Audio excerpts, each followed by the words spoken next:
సరిగా రుద్దు. ఏమిటది చేతుల్లో పట్టులేదా?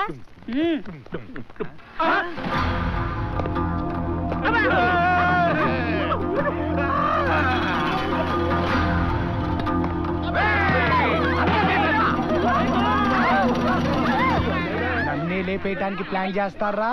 ఎక్కడ ఆ రౌడీ ఎక్కడ కోసేస్తాను. మాకు వాడికి ఏ సంబంధం లేదు.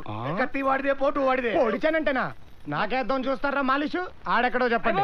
బాబు మమ్మల్ని చంపొద్దు. మా పెళ్ళాల మొహాలు చూసి మమ్మల్ని వదిలే. వీళ్ళ మొహాలు చూస్తే ముందు మా మొగుళ్ళని పొడి చేస్తే శని వదిలిపోద్ది అన్నట్టుకుంది. మనసులో మాట చెప్పేస్తున్నా. చూసారా?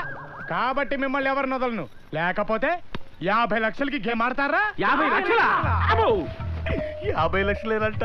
ఇంకనే 2.5 కోట్లు ఇచ్చిపోయావు. ఈ ముక్క ముందే తెలిస్తే ఎంత బాగుండేది. అనవసరంగా నారాయణ గారికి ₹1,00,00,000 ఇచ్చాం. ఏంట్రా డిస్కషన్? కొంపతీసి 50 కోట్లు అనుకున్నారా ఏంటి? అంత మెదడు మాకెక్కడ నడిచింది బాబు. ఇప్పుడు ఆదివారం, రేపు 10 కల్లా క్యాష్ నీ చేతిలో ఉంటది. తేడా వస్తే పీక లేచిపోతుంది.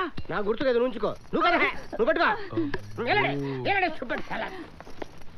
బాబోయ్, అదిరా బావా, ఇంత పెద్ద కొంపుంది కాబట్టే మహారాణి గారికి అంత